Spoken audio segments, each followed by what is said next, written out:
اعوذ باللہ من الشیطان الرجیم بسم اللہ الرحمن الرحیم۔ موت سے پہلے رسول اللہ صلی اللہ علیہ وسلم کی وفات سے 3 روز پہلے جبرائیل علیہ السلام تشریف لائے۔ فرمایا کہ اللہ پاک آپ کو سلام فرماتا ہے اور یہ ارشاد کرتا ہے کہ آپ کا مزاج کیسا ہے۔ آپ صلی اللہ علیہ وسلم نے فرمایا، اے جبرائیل، میں بہت غمگین ہوں۔ اول روز مزاج پوچھ کر چلے گئے، پھر دوسرے روز آئے، اسی طرح مزاج پرسی فرمائی، پھر آپ نے وہی جواب دیا۔ تیسرے دن حکم ہوا کہ آپ کو کیا غم ہے، حالانکہ اللہ تعالیٰ خوب جانتا ہے، لیکن آپ اپنی زبان سے فرمائیں۔ آپ صلی اللہ علیہ وسلم نے فرمایا کہ مجھے گناہ گار امت کا اس وقت بہت خیال ہے، گناہ گاروں کی مغفرت کس طرح ہوگی۔ حضرت جبرائیل علیہ السلام نے عرض کیا کہ الہی، تیرے نبی صلی اللہ علیہ وسلم یوں فرماتے ہیں۔ حکم ہوا کہ کہہ دو، اللہ تعالیٰ ارشاد فرماتا ہے کہ اگر آپ کی امت کا کوئی مسلمان گناہ گار مرنے سے 1 سال پہلے اپنے گناہوں سے توبہ کرے گا، ہم اس کی توبہ قبول فرما کر اسے بخش دیں گے۔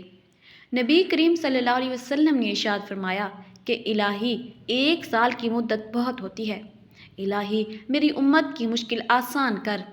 یہ سن کر حضرت جبرائیل علیہ السلام چلے گئے۔ تھوڑی دیر کے بعد پھر واپس آئے اور یہ کہا کہ یا حضرت، رب العالمین فرماتا ہے کہ اگر آپ کی امت کا گناہ گار مرنے سے 1 مہینہ پہلے توبہ کرے گا تو ہم اس کی توبہ قبول کریں گے۔ عرض کیا، یا الہی، 1 مہینہ بہت ہے، اے میرے اللہ، امت کی مشکل آسان کر۔ حضرت جبرائیل علیہ السلام واپس گئے، کچھ دیر بعد پھر آئے اور یہ فرمایا کہ حضرت، رب العالمین آپ کو سلام فرماتا ہے اور یہ ارشاد فرماتا ہے کہ 1 مہینہ کی مدت بہت ہے، تب 1 ہفتہ تو بہت نہیں ہے۔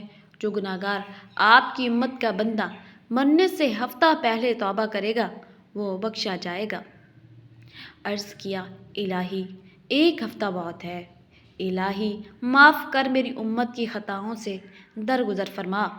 پھر حکم ہوا کہ جو شخص مرنے سے 1 دن پہلے توبہ کرے گا ہم اسے بخش دیں گے۔ نبی کریم صلی اللہ علیہ وسلم نے عرض کیا کہ مولا، 1 دن بھی بہت ہے۔ پھر حکم دیا کہ جو شخص مرنے سے 1 گھڑی پہلے توبہ کرے گا وہ اپنے گناہوں سے پاک ہو جائے گا۔ نبی کریم صلی اللہ علیہ وسلم نے عرض کیا کہ میرے لیے 1 گھڑی بھی بہت زیادہ ہے۔ یہ سن کر حضرت جبرائیل علیہ السلام آسمان پر گئے اور پھر واپس آئے اور فرمایا، حضور، رب العالمین آپ کو سلام فرماتا ہے اور یہ ارشاد فرماتا ہے کہ اگر مرنے سے پہلے مرنے والا گناہ گار شخص کی روح حلقوم میں پہنچ جائے اور زبان بند ہو جائے، اگر اپنے دل میں اپنے گناہوں سے نادم ہو جائے گا تو میں اسے بخش دوں گا اور کچھ بھی اس کے گناہوں کی پرواہ نہ کروں گا۔ سبحان اللہ۔ یہ سن کر نبی کریم صلی اللہ علیہ وسلم کا دل بہت خوش ہوا اور امت کی طرف سے غم رفع ہوا۔ سبحان اللہ۔ کیا مہربان رؤوف رحیم نبی کریم صلی اللہ علیہ وسلم ہماری ہدایت کے لیے بھیجے گئے ہیں۔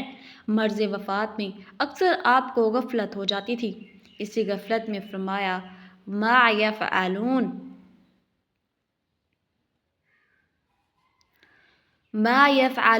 الناس، لوگ کیا کرتے ہیں؟ عرض کیا، یا رسول اللہ، وہ نماز کے لیے آپ کا انتظار کرتے ہیں۔ فرمایا کہ اچھا، 7 مشقیں ٹھنڈے پانی کی میرے اوپر ڈال دو، شاید بخار کی گرمی کم ہو جائے اور میں نماز کو جاؤں۔ 7 مشقیں ڈالی گئیں مگر آپ کو ہوش نہ آیا۔ پھر سردار انبیاء صلی اللہ علیہ وسلم بے ہوش ہوئے، پھر ہوش آیا، پھر بے ہوش ہوئے۔ 3 دفعہ ایسا ہی ہوا۔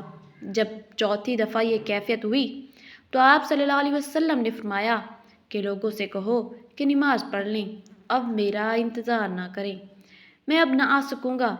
کہہ دو ابو بکر رضی اللہ تعالیٰ عنہ سے کہ وہ نماز پڑھائیں۔ یہ فرما کر پھر بے ہوش ہوئے۔ 3 دفعہ ایسا ہی ہوا۔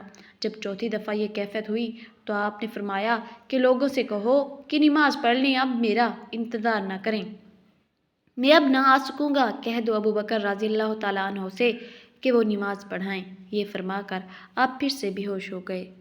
سب بہن بھائی یہ دعا لازمی پڑھا کریں۔